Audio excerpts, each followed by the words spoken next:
بسم اللہ الرحمن الرحیم۔ دل کو سکون کیسے ملتا ہے؟ السلام علیکم ورحمۃ اللہ وبرکاتہ۔ آج ہم باتیں کرنے والے ہیں دل کو سکون کس طرح سے پہنچائیں۔ آج لوگوں کے دلوں میں سکون نہیں ہے۔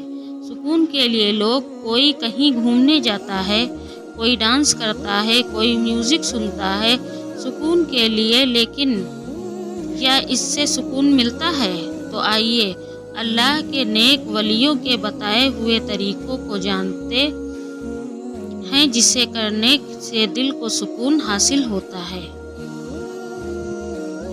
دل کو سکون کیسے ملتا ہے؟ 5 عمل۔ حضرت ابراہیم خاص رحمۃ اللہ علیہ اللہ کے بہت بڑے ولی گزرے ہیں۔ ان کا شمار بڑے اونچے مرتبے کے بزرگوں میں ہوتا ہے۔ وہ فرماتے ہیں کہ دل کی دوائیں 5 ہیں۔ اگر انسان اس پر عمل کرے تو اللہ تعالیٰ دلوں کو سکون دیتا ہے اور اس کی بے چینی اور پریشانیوں کو ختم کر دیتا ہے۔ تو چلیے جانتے ہیں وہ کون سے 5 عمل ہیں جسے کرنے کے لیے دل کو سکون ملتی ہے۔ پہلا عمل یہ ہے کہ انسان قرآن شریف کو تدبر کے ساتھ پڑھے۔ تدبر کے ساتھ پڑھنے کا مطلب یہ ہے کہ قرآن مجید کو سمجھ کر پڑھنا، قرآن شریف کی ہر روز تلاوت کرنا اور قرآن شریف کو سمجھنا اور اس پر عمل کرنا۔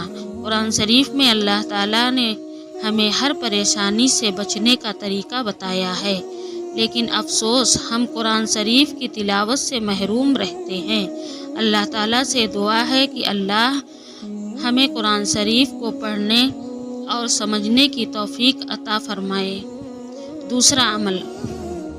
دوسرا عمل یہ ہے کہ انسان کا خالی پیٹ رہنا، یعنی جب آپ کو بھوک لگے تب آپ کھانا کھائیں۔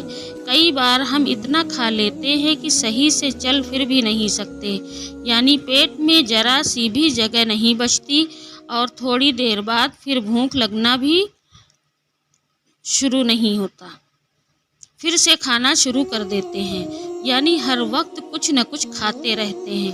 پورا دن کھاتے کھاتے گزر رہا ہے اور سوتے سوتے دن گزر رہے ہیں۔ سنت طریقہ یہ ہے کہ رسول اللہ صلی اللہ علیہ وسلم کا معمول یہ تھا کہ آپ صلی اللہ علیہ وسلم کھانا تب کھاتے تھے جب آپ کو بھوک لگتی تھی، اور جب تھوڑی سی بھوک باقی ہوتی تو کھانا چھوڑ دیتے تھے۔ تو دوسری چیز یہی ہے کہ انسان تھوڑا خالی پیٹ رہے۔ تیسرا عمل یہ ہے کہ رات کو تہجد پڑھے۔ پیارے دوستو، اگر سوچے تو ہم نے اور آپ نے رات میں کتنی بار تہجد کی نماز پڑھی ہے؟ کیا کبھی ہم تہجد کی نماز پڑھنے کی سوچتے بھی ہیں؟ اگر آپ کو نہیں پتا کہ تہجد کی نماز کیسے پڑھتے ہیں تو اس پر بھی ہم نے پوسٹ لکھا ہے کہ تہجد کی نماز کس طرح سے پڑھتے ہیں۔ آپ کو بتا دوں تہجد میں نفل نماز پڑھی جاتی ہے۔ زیادہ جانکاری کے لیے نیچے لنک میں مل جائے گا، آپ اسے بھی پڑھیں۔ چوتھا عمل یہ ہے کہ سحری کے وقت اللہ کی بارگاہ میں گڑ گڑانا، سحری کے وقت اللہ کے سامنے رونا، اللہ سے مانگنا۔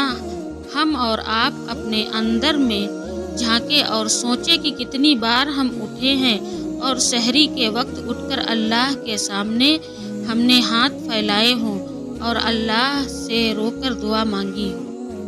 پانچواں